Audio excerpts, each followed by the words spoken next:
Today, we have Garry Tan, the co-founder of Initialized Capital, who just had a gigantic win with Coinbase's IPO. How much money did you make on that deal, roughly? For my investors, we made, about $2 billion or so. How does that feel? I mean, it's awesome. And if anything, I'm like, I want to do that over and over again. And the cool thing is that's what venture capital actually is. Like the whole point of it is this kind of stuff, like find the next Google, find the next Coinbase. I want the stuff I put together to actually help people go and start businesses. People look at technology. It's like you have to have a Stanford degree in CS to like start a company. And I'm like, no, that's not actually how it should work. It might work like that 20 years ago, but it's not how it works today. I don't want it to work that way. The good news is that there is an organic way to understand everything that you need to know to start a business and to get ahead in life. We're on that side of the equation, right? And then there's another darker side that requires the people to enter that side to charge money and charge a lot of money. And then the tricky thing that's funny is that like, I actually don't think that they're good businesses. Don't do it for the money. Do it because like you get to create something that's awesome. And then it might be something that 1 billion people end up using, which is insane. But first, Garry, thank you so much for coming on the show. Thank you for having me. This is super fun. Big fan, long time watcher, viewer. Thank you. Thank you so much. So I think obviously the huge news is Coinbase IPO'd. And how much money did you make on that deal, roughly? Oh, for my investors, we made, about $2 billion or so, and off of less than $300,000 in. So how does that feel? I mean, it's awesome. And yeah, if anything, I'm like, I want to do that over and over again. Right. And the cool thing is that's what venture capital actually is. Like the whole point of it is this kind of stuff, like find the next Google, find the next Coinbase. And when you hit like outrageously big, and it's awesome. So obviously hindsight's 2020, but did you feel like when you found Coinbase, can you tell us a little bit about did you first meet Brian, or who did you first meet? And did you feel like, I mean, obviously there's always going to be a hindsight bias, but what made Coinbase attractive to you starting out? Yeah, so I got introduced to Brian through another founder who we had backed. He now actually founded a $1 billion company called Sif Science. So it just recently reached $1 billion. Wow. And Coinbase, top ticked at 100 billion. So that's the crazy thing about tech, right? Like when business works, you can literally have these giant swings of 100x, 1000x, like 10,000x. But at that point it was, I'm a software engineer. That other founder was a software engineer, and Brian was a software engineer. And that's actually sort of what brought us together. It was like, I knew that Brian with Jason Tan from Sif Science were working together. Brian was at Airbnb at the time as actually as an engineer, just implementing anti-fraud technology. And Jason said, hey, my best customer, he's starting a company, but he's so amazing. He would stay up until 2 a.m. with us when he didn't have to. Like this was, above and beyond like a normal software engineering job, even at like a high powered startup like Airbnb. It's like, who stays up until 2 a.m. for your employer? But yeah. I think that was what really jumped out at me, was like, this is someone who is doing it for the love of actually making stuff. And, it sounds like that shouldn't happen, but that was actually how we found and funded someone like Brian Armstrong. It was that he was true engineer, hacker, wanted to create stuff, for real, like not doing it for the money, which is crazy because you hear these speeches about like follow your passion and all of that. But that's what I think is really, really true for people who are starting out in their careers in particular. It's like, don't do it for the money. Do it because like you get to create something that's awesome. And then it might be something that 1 billion people end up using, which is insane. I find that so interesting that you kind of invested in him for who he was, or at least you got interested in at first with who he was. That's something that I've heard Jason Calacanis say. He goes, I invest in the person almost as much or more than I invest in the company itself. Because there is no company. Right. Yeah. Right. Especially. Yeah. It's an idea. And really most of it's execution. At that point, when did you sort of get a picture of what he wanted to do with crypto? Well, so I had tried to buy Bitcoin on Mt. Gox. I was curious like anyone else. I thought, this is a crazy idea. It might just work, and let me try to buy it. And it was like literally going to a Magic the Gathering trading card forum and trying to buy something that felt completely illicit. It wasn't clear that the credits would ever show up in what felt like basically a PHPPB website, and it did. And I ended up getting the Bitcoin. And then the lucky thing is I funded Coinbase, so I was able to transfer the Bitcoin off of the exchange onto Coinbase, and that's how I kept my Bitcoin Before it actually. blew up. Because yeah, Yeah, people totally. Mount Gox, for those of you who don't know, completely blew up. A lot of people lost all their money. Everything. Yeah. Yeah, all of their Bitcoin. That's kind of funny because that is to some extent like that's Coinbase's niche, is that we're the, you might think, the most legitimate crypto exchange. Like, and they Yeah, also clean, make it well-lit place for your Bitcoin. yeah, right, exactly. I when I first got into crypto, my first account was with Coinbase because I looked around. I said, this is sort of a intimidating new technology. I don't know where to go. Who's got sort of the easiest interface to go to? I think Brian has done a great job of positioning himself within that market. Do you know? I don't know if how much you talked to them early on. Do you know if they intended to do that from the get go of like, this Yeah, is our positioning? And they had to. I mean, I think Brian, the cool thing about him is that he's so first principles. He's like, well, let me work backwards from the world I want to live in, which is I want to be able to use Bitcoin to pay my rent, to buy a pizza, to do, and all of these things ended up happening over Coinbase. But, um, you couldn't really do it. In order to transfer Bitcoin from one person to another, you would have to download a client, download a full node, learn how to use a command line tool. And then even then, like who on the other end is actually going to be able to do that and receive that Bitcoin? And so he sort of worked backwards from I know that I want to use Bitcoin for everything, and then what do I need to do to get there? And then he built it. that's amazing. Just as an aside, before we move on, are you a Bitcoin maximalist? Do you believe in other coins? What's sort of your, do you got any hot takes about crypto? Oh yeah, I mean I love Bitcoin. I hold Bitcoin. If anything, that's the main thing that's sort of driving the revolution right now is people look at the amount of US dollars in the world, and 25% of all US dollars were printed in the last year. So that's made up, right? Money printers are going burr, and you want a safe place to store money. So that makes sense to me. But the next generation, I think, is really about DeFi and maybe marketplaces and decentralized autonomous organizations. And that requires programmable money. And that's what Ethereum actually is. And it might be Ethereum. I actually think Solana might be really good.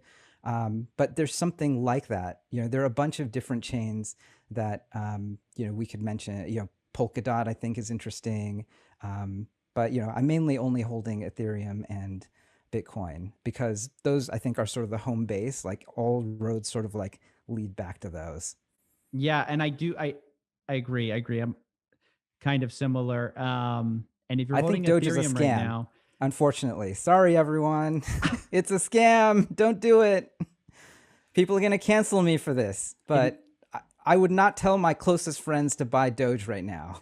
well, It's, the whole reason, I mean, you just look at why most people are buying it. Most people are buying it because other people are buying it. If we can just get everyone to buy it, the price go up. yeah, I mean, it's nihilism. it's we I'm not a nihilist. I can't deal with that. yeah. I didn't buy GameStop. I bought Coinbase. Well, you did very well for yourself and for your investors. $2 billion. That has to be one of the biggest wins in venture capital. I mean, I imagine, like in terms of your X, that is like an all-time great Yeah. investment. Not Yeah, I to mean, we're lucky. We're lucky. I yeah, mean, not to it's amazing. blow smoke Let's at do you. more. So one I'm of the like, things you talk about in terms of, if we could get into the mind of how you invest, because Coinbase came and went. You can't invest in Coinbase at the start anymore. If people are thinking about investing in new companies, and we should say that it's very risky and that you super should make risky. sure that you can lose that money, because venture capital, as you said, is just trying to find that one home run. You talk about something called pre-fit. You invest Yeah. in products pre-fit. What is that? Yeah. So, product market fit is sort of what everyone's looking for. It's literally you've made something that people really want, and they want it so much that you suddenly look down and all of your graphs are up and to the left.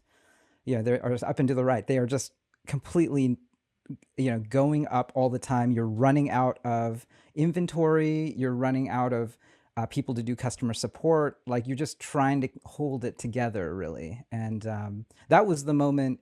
It wasn't when I first invested in Coinbase. Coinbase spent at least 9 to 12 months sort of in the wilderness. Bitcoin was up, it was down. People weren't really paying attention to this. They were still using Mt. Gox. But then at some point, everything shifted. I think it was a mix of, Google decided to bless Coinbase as the number one hit in when you search for Bitcoin. I think it was Bitcoin itself went from $5 to $20 on the way to $2,000. And so it was a confluence of forces. And, Brian Armstrong was right software, right place, right time to capitalize and build the brand. And so it's basically part luck and part preparation. And the only thing you can do is preparation.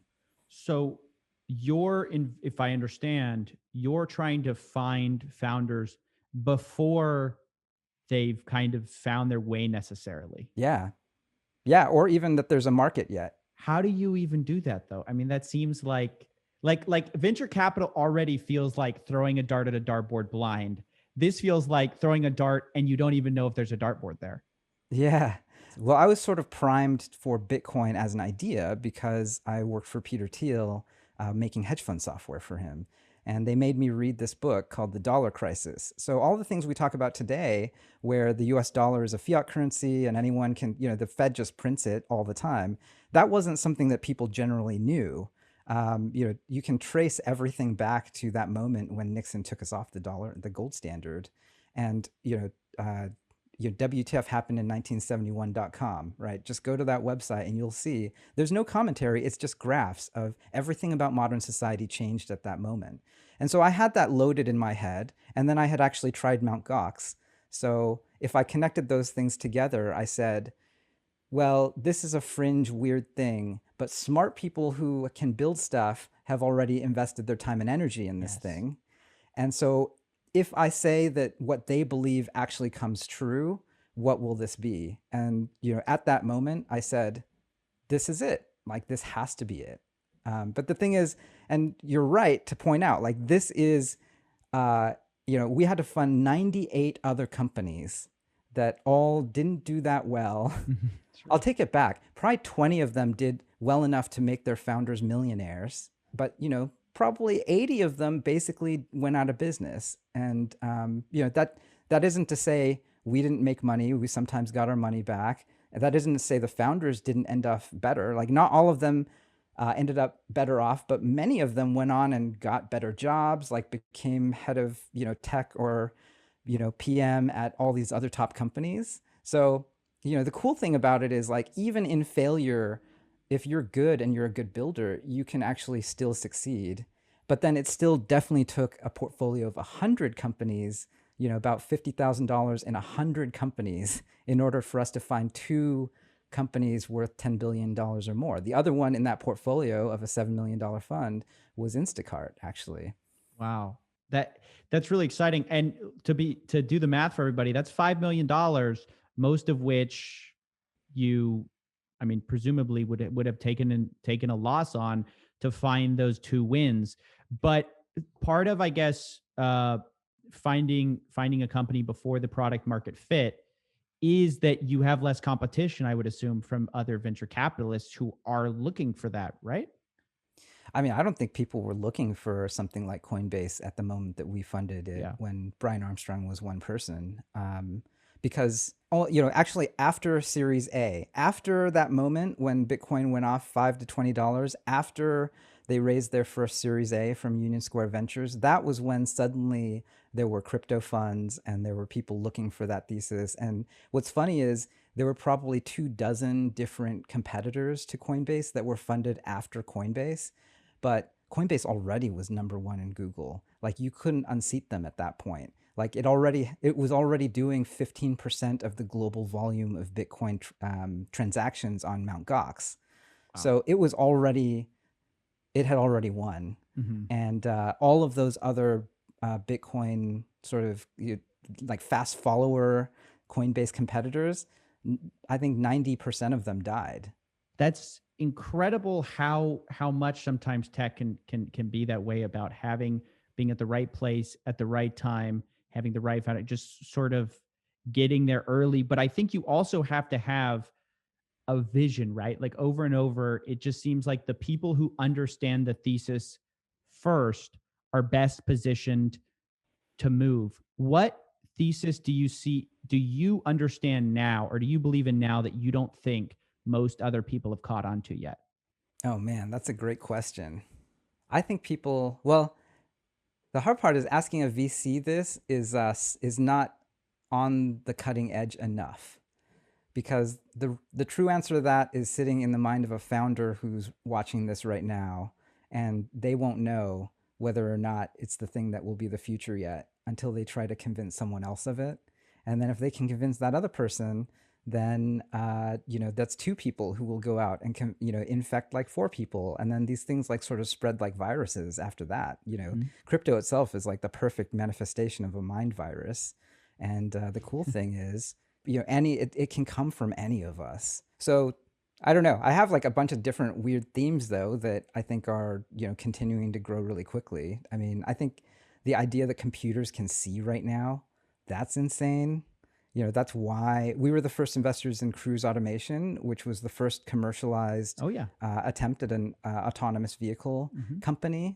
Before it was Google X, and it was a research project, and they probably never were going to ship anything. But Cruise came along and said, "Oh no, we're actually going to retrofit some Audi S4s on this one." And Let's try to get some stuff um, on the road.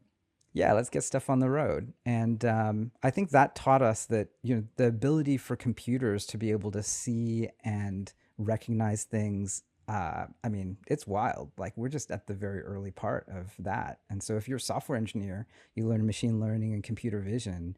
Like, you could just, I mean, that's the future of all robotics. I mean, God help us, maybe we'll all be out of jobs, but that's where it's going to go. It's almost too obvious now. Maybe, but I agree. I do think that has like a really promising future. I think biotech's exciting, but moving on from venture capital, this is sort of part of part of Garry Tan. Another part of you is near and dear to my heart. You're a YouTuber, like a real deal. You put a ton of time into YouTube. You have a YouTube channel. We'll link it right here, guys. Go subscribe. Where you do what I've been you found the product market fit that I've been looking for, which is qualified people talking about business and giving advice to young entrepreneurs, young business people, but you've actually done it yourself. What got you inspired to do that? I mean, honestly, I started in the same way that a lot of other people start, which is Casey Neistat. Strangely, I met Casey, incredible person. But what really got me was he walked into our office at Initialized, and how our 20-year-old interns interacted with him got me thinking, because they walked up to him and they were like, it was like seeing an old friend. And then Casey actually just went into it, and he was like, oh, it's like happens to him like 10,000 times a day, I'm sure. It's Sure. like, oh, hey, it's like he just goes with it. And he's like, I'm just talking with my old friend who I have spent, 50 hours with over the past couple years. After I saw that, then I watched all 50 hours or whatever it is, like, hundreds of hours of Casey's stuff. And then now Casey is a character in my head because I feel like I know him, even though I don't really. And then I realized, oh, all of human consciousness is actually switching up right now. And this parasocial dynamic of people being able to talk to each other, that is so powerful, and you can use it for good. Well, you can, and this is, I think, is what is relevant to you, Uh-huh. because you can use it for good or you can use it Yes. for evil. Mm-hmm. And so I desperately want to use this power for good, because I want to spread the good news. Like, I want to spread the gospel. Like, we meet people who are software engineers who are not different than like the people who are watching this channel right now. And, but they do sit down in front of a computer and they ship code that like touches 10 people and 100 people and 1,000 people and then like a billion people. And that's like the world that we live in. That's the good news, right? And I want people to do that. But there are other people who are like, check out my crazy Patek Philippe watch, and like, I'm driving a Lambo. Knowledge.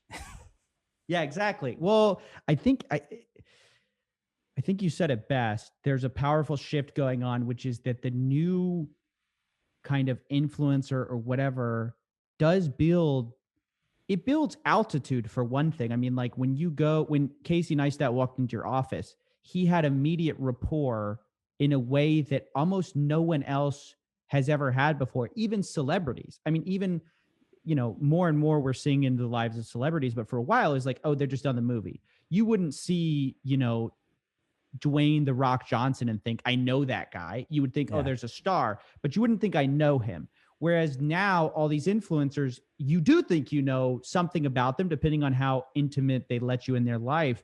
And I do think it is a really powerful tool for connecting with people, and sort of taking whatever you want to take to the next level. As you said, it can take fraud, fake gurus, whatever, to the next level. It can also take, venture capital people to the next level and introduce them to all sorts of new founders that may have found you unapproachable before, right? Like they think, oh, that's the guy who invested in Coinbase. He's never going to invest in me, right? But like if they see, oh, it's Garry from the YouTube show, I'll go hit him up or whatever.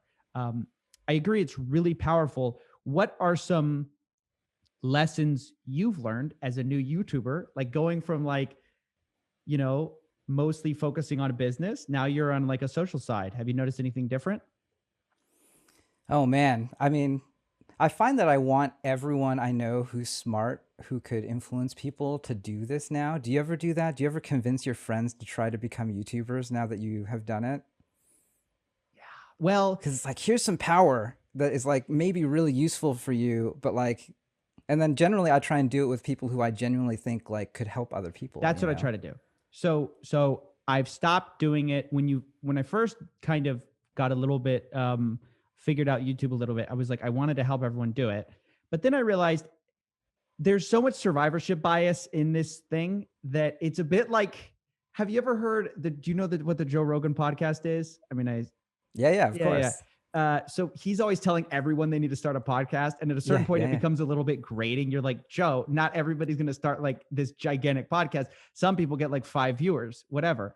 So I try to not be that. Like, I'm like, I want to encourage the people that I think this person, not, in other words, not fit a circle into the square peg hole, right? Like, but instead fit somebody who, like, it seems like, no, they have something they want to say, A, and B, they look like they have the stomach for the long grind, because it is a long grind to really reap the results. How long have you been doing it? A year, right? Yeah, just on coming up on 2 years now. 2 but years. Wow. Yeah, it's wild. How many subscribers are you at? I think I'm at 125, something like that. Killing right now. it, Garry. Yeah, Killing it. I'm blessed, man. Like, I'm very lucky, so I have no complaints. But I'm excited because I'm like, I want this. I want the stuff I put together to actually help people go and start businesses, and I think that that's kind of already happening. And so I think the next step for me is like, I want to create a community that's built on the people who sort of watch my stuff, actually, and who are like building things, hopefully. Yeah, exactly. And then if we can go and, I feel, I tend to think about this in terms of like, how do we build the Catholic Church?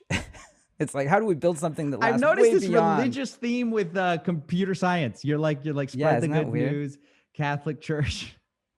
It's weird, right? But like that's what that's the wavelength I'm on right now, because I want people to know that they have a hand in this, actually, because it's scary these days. Like, people look at technology and they say, I can't, it's like you have to have a Stanford degree in CS to like start a company. And I'm like, no, that's not actually how it should work. It might work like that 20 years ago, but it's not how it works today. I don't want it to work that way, right? Like, what matters is, can you make something that's awesome? And then can we evaluate it on the terms of that instead of like someone's stupid resume, right? Like, the world is so unjust when it comes to credentials and like how you get ahead. And the crazy thing about money printing is that, like, people look at that and they say, oh, this is terrible. Like, it's, my wealth is going to be, it's going to be inflated away. It's going to be stolen from me. And it's like, I think about it in like sort of redistributive sense, maybe, which is like, actually, this is awesome because it means that everything that can be funded, that is profitable, that should make money, that helps people, should get funded now. And that definitely wasn't happening like 5 years ago, 20 years ago, or 50 years ago. Definitely, you go back like hundreds of years and it's like basically nothing good was getting funded, right? It's Yeah, all yeah, about yeah. just like keeping the social order like basically completely stagnant and keeping people where they are. And I'm like, shoot, like what this means is like amazing stuff, but we can't do it just by like sort of holding them in one place. Like, let's actually teach people that they can create stuff for each other. Like, there's so many problems out there to solve. Let's solve all of them now. Like, there's the money for it. Let's empower people. I find it very interesting. And I thought of two things. Number one, your point about you don't need a like college degree from Stanford. That's definitely true. It's also more and more true. This is what kills me. The ethos of online education is something I believe super strongly in. I think it's been kind of been corrupted by like these predatory courses who ironically make fun of how much college costs and then gouge prices for their like garbage 16 hour course, and they charge $3,000 for it. But there are people who are doing it the right way. I interviewed Quincy Larson, creator of Free Code Camp, and it's like Amazing. he's teaching everybody constantly, and he'll give a free coding education to anyone absolutely for free, no strings attached. And then I thought of something else because you said you want to create a community. It almost reminds me of like an online Y Combinator type thing. Yeah.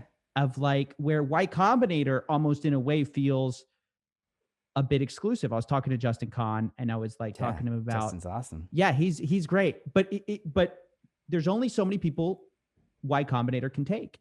And one of the beautiful things about online communities is that they scale super easily. But I'm actually interested in this.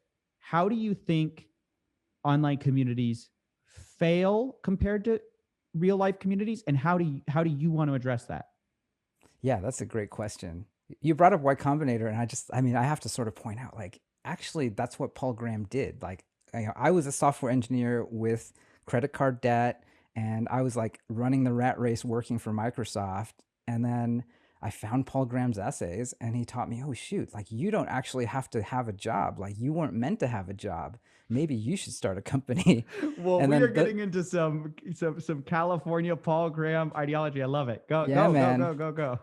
But yeah, and then basically he made Hacker News, which is like, Yep. you look at Circle.so, or you look at like a lot of these like online communities for creators. The Hacker News was like the first one. I mean, I guess Reddit was the first, and then Hacker News he started because the founders of Reddit wouldn't give him super moderator access for r/startups on Reddit. So, but the subreddit is an incredibly powerful idea for like how these communities should probably work. But yeah, I mean, I think we're just recycling that because that's actually how YC started. Like I found out about YC through essays and then being a part of that community. And then the top thing on Hacker News was like, apply to Y Combinator. And then you're like, oh, well, what is this thing? I was like, oh, I could do that. And now they've created $400-500 billion worth of startups that wouldn't have existed before. They've put out so many incredible companies, and I do think it's amazing how much it's like, let's take a great idea and let's just iterate on it. And it feels to me like you're trying to iterate on the same inspiration that you got from Paul Graham and iterate it for a new generation. Like for the I mean, go with what I think that's the thing. There's nothing new under the sun. There's just what you uniquely can add. And then beyond that, it's synthesis, right? Like stand on the shoulders of giants, look at what people want, and then try to give it to them, really. So one thing I have to ask is that there is this problem that I talk about a lot on my channel that I want to ask you about, because you're in the sort of business education space. And I'm super passionate about sort of this weird phenomenon of fake gurus, fake business coaches who there's this almost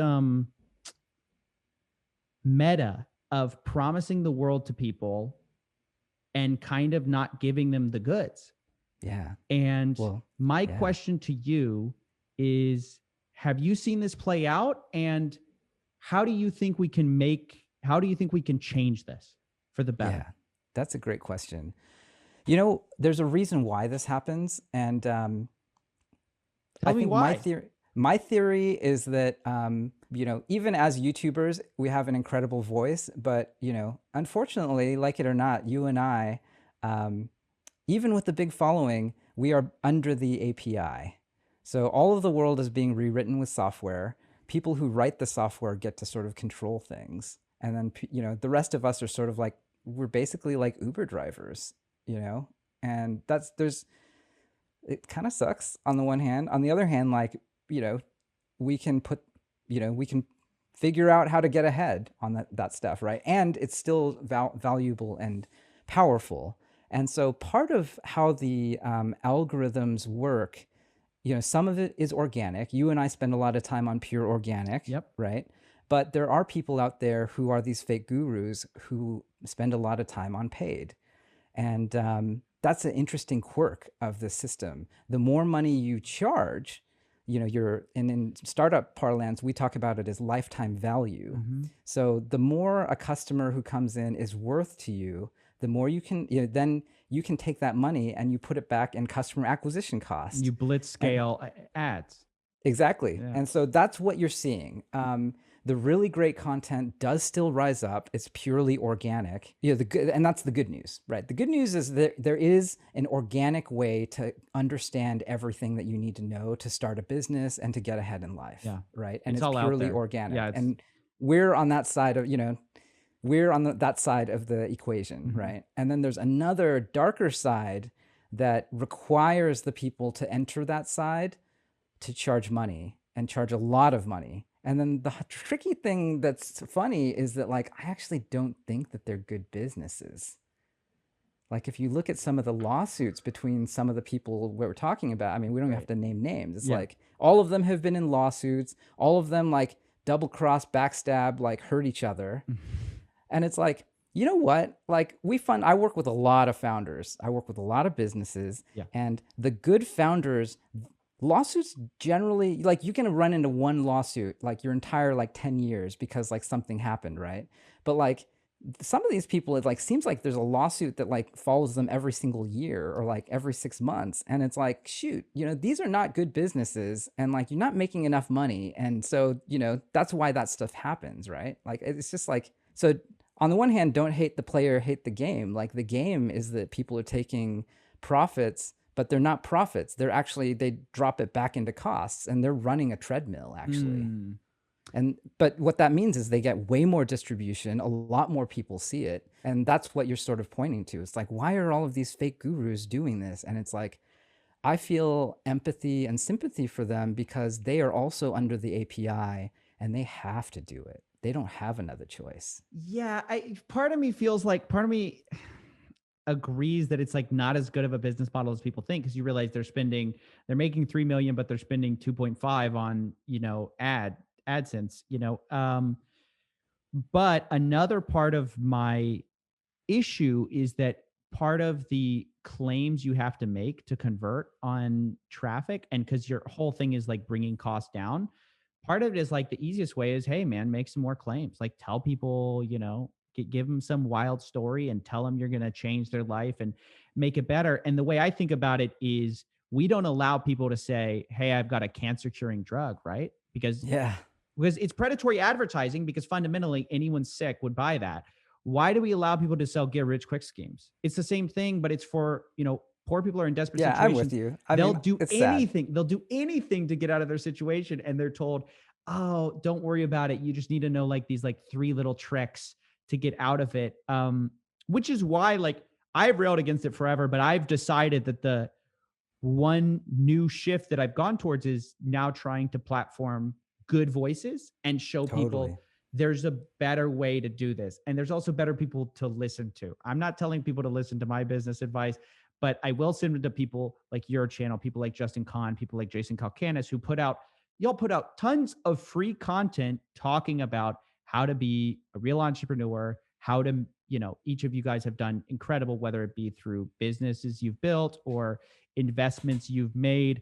Um, I guess that's the good news for me, is that I do see more of you guys coming out there, and I'm like, yes, tell your other VC friends that they need to get. So I guess I am glad that you're telling everyone to get into YouTube, because I'm like, yes, tell them to get involved. I'd love to support their channel if I can. And then the algorithm is going to support you and support me, and like we'll all get there together, actually, which is really cool. So this is interesting. The idea of algorithms now controlling things. There are obviously really good things that it's done. Algorithms are kind of incredible content discovery mechanisms for new content that like doesn't have distribution, and they can just find it. What do you think are some problems we are seeing with, let's say, if you have anything on the YouTube algorithm or social media? Do you have any thoughts on that? You know, when I first started, and when you are starting out on YouTube, it is hell, right? It's like you work really, really hard. Yep. This stuff is, really hard to make. And then you put it out there and nobody watches and nobody cares. Or you get like a bunch of thumbs down and it's like, you suck. And you're like, what? This is free. This stuff is free. I just, why are you doing that, man? I still don't understand that, why people do that. But I went to Casey and I was like, hey, Casey, like, what's the deal with the algorithm? This is so not fair. And then he was like, he basically, I think if I was in person, he would probably punch me in the arm or something. And he'd be like, what he did say was, you have the wrong attitude, right? It's the content, right? If the content is good, he told you, he said, get good. Yeah. He's like, you're just looking for ways to blame other people. Right. And I thought about it and it's like, oh shoot, that's right. That's actually like a self-defeating thing that I see everywhere, that I try to actively encourage, out of people, especially people who are trying to start companies, is like, you're always sort of, the easy way out is to like fail with style, right? The harder thing to do is like, I can crack this. There's nothing special about, this other person did it. This other person did it. If they can do it, I can do it. I'm going to figure it out. And I think that was useful for me. He was like, don't blame the algorithm. Everyone does that. You just need to make your thing awesome. Just focus on that. And that was like the best advice I could get at that moment. There's always going to be an algorithm.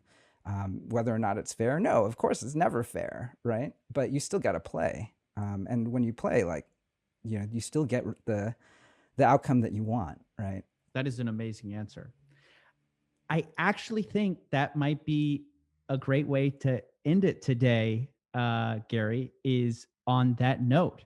I think that's an incredible lesson for people to take away. I know these people, one of the things about content is people's attention span is tight. So yeah, you know it. Thank you for having me, man. Let me say, guys, if you want to go hear more insights like what you've heard today, I found you so inspiring, so thoughtful.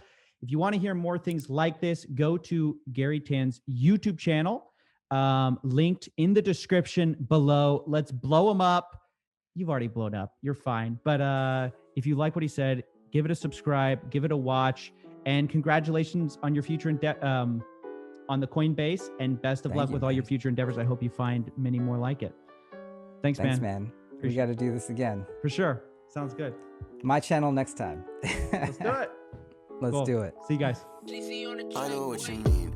This ain't what it seemed. Nothing but a trick, trying to sell me on a dream, but that was where you lost me. Wake up and smell the coffee.